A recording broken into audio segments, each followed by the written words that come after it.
The following thrilling story is presented for your enjoyment. This classic work is now in the public domain, making it freely available to be shared and appreciated by all. Some elements may appear outdated or insensitive by today's standards, but we present this work in its original form to preserve its historical context and literary significance. Sit back, relax, and indulge in this timeless tale. Please like, comment, subscribe, and share. Every bit helps this channel grow. His Brother's Keeper. Author unknown from Beware Number 1, January 1953. A bond of blood, a tie of terror. Choose the one that resonates with you the most, or feel free to modify any of these taglines to fit your story's tone and theme. Arnold Cameron, the reporter, stopped his notebook writing. His interviewee had disturbed him strangely. The prison walls were shrouded now in shadow as late afternoon slowly merged into night. The guard outside had given him about 3 hours to get his story, and it was a fantastic story at that, for John Lawson, the brother killer, protested his innocence in a manner not to be denied listening. Cameron looked at his man and thought to himself that Lawson was as little like a killer as a bird looks like a snake. For Lawson was a tall, thin man with a large cranium, more of an intellectual than the hideous beast the newspapers made him out to be. I didn't do it. You must believe me. You of all the reporters gave me a fair chance. That's why I called you here in the last few hours I have left, before they come for me. Lawson pleaded. Okay, I'm listening, replied Cameron. Relax, man. There's no one here to needle you like they've been doing all these weeks. There's just you and I. Shoot. As far back as I can remember, Lawson said with a misty, offish look in his eyes, Walter and I had a strange gift of mental communication with one another. A what? Interjected Cameron. You might call it mental telepathy, reaffirmed Lawson. At any rate, we were as close to each other as two people can normally be, both physically and emotionally, but there our resemblance stopped. The reporter was copying his notes as fast as he could, the prisoner talking quietly and firmly.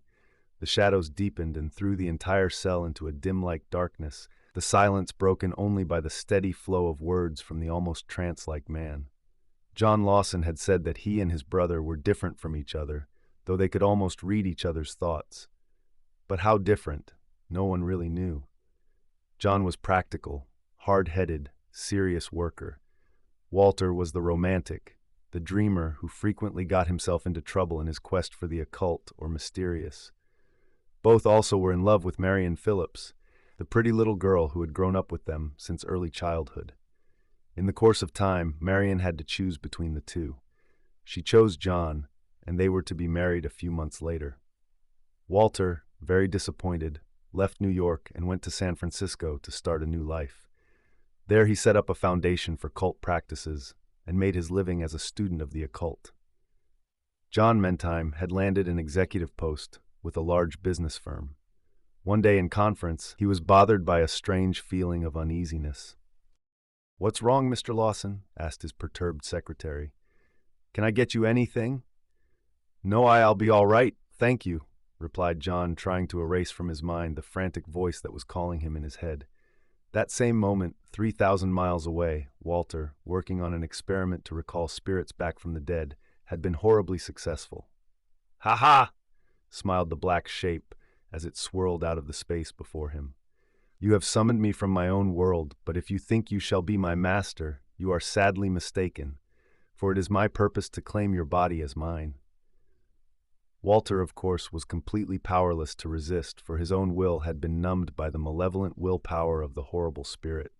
Before he could flee from the room, the shape had forced his own soul from his body and had assumed control of the physical Walter Lawson. "What shall I do?" moaned the soul of Walter Lawson. John, listen to me!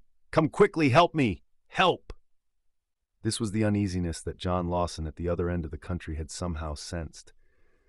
Barely managing to control himself, the businessman lurched over to Marian's house to tell her what had happened to him. But Marian was not there or anywhere. She had disappeared without a trace. The police were alerted. Lawson searched the hospitals, the morgue, 1,000,001 places as to where she could be, but to no avail. Then one night, sitting in his own room dejectedly, he heard his brother's voice for the first time clear and loud in his own head. "John, come quickly. The thing using my body has Marion. It's forced her to come here." That very night, John Lawson took a plane for the coast, realizing now that he had delayed too long, wanting to hide the gnawing doubt in his mind that he had gone insane since he could hear voices in his head. For though he and his other Walter had been able to talk to one another without actually speaking, many years had passed, and it had been a long time since they had seen each other.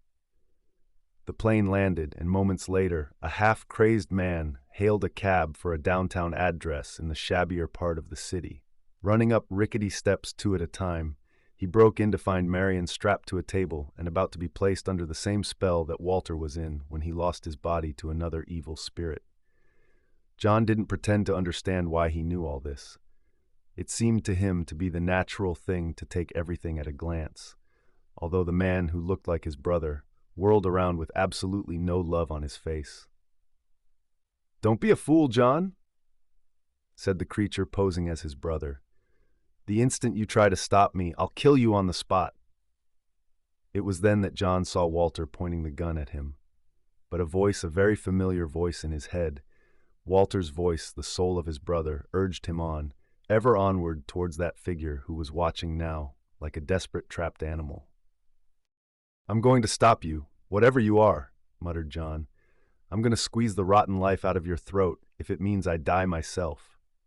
"Then that's just what you'll do," screamed the creature, and shot 3 times at Lawson. Only John was not there to be hit. He had ducked aside and was now reaching out for Walter's throat. The two strained and tugged at each other, throttling, scratching, gouging, tugging, trying to destroy like two maddened animals. Finally, John got the upper hand and slowly forced Walter to the floor, squeezing with all the strength left in him. "Please, John, I'm your brother. Let me up," moaned the creature. "You can't kill your own brother." John swayed for a moment, caught between the utter misery of that voice, uncertain, undecided whether he was doing what was right or whether he was just plain insane. But the voice in his head, that of his real brother, was too powerful for John to disobey. Grabbing a vial of acid, he poured it on Walter, who died immediately, but not before the evil creature within its flesh prison appeared in final and true form. The horror of that gruesome sight was too much for John Lawson. He fainted, and as his mind gradually lost all sensibility, he seemed to be aware of a tiny, grateful voice slowly fading away from his mind. They found him like that, numbed and dazed, not remembering how he got there or what he did at first, then gradually realizing the horror of the moment. The police later told him that Marion had gone stark raving mad, for she kept muttering over and over again that Walter Lawson would have made her immortal. But the irony of it was that John Lawson had been arrested for the murder of his brother. The trial was a speedy and sensational one. He had tried to shout his innocence, tried to explain the entire story, but no one had believed him. Arnold Cameron sat back in astonishment. John Lawson again protested his innocence, but now it was too late. The warden and others had come for him. Suddenly, just as he turned to go, a curious expression lighted Lawson's face, and his lips muttered words which Cameron could barely hear. "Yes, Walter, I hear you. I'm coming, Walter, coming." And with that, he disappeared around the corner of the prison with his keepers, leaving behind a very confused and shaken man to mull over the strange facts of this bizarre confession to determine for himself whether or not Lawson was really crazy, or whether there was such a thing as a mind force that could hold two brothers together inseparable in death as they had been in life.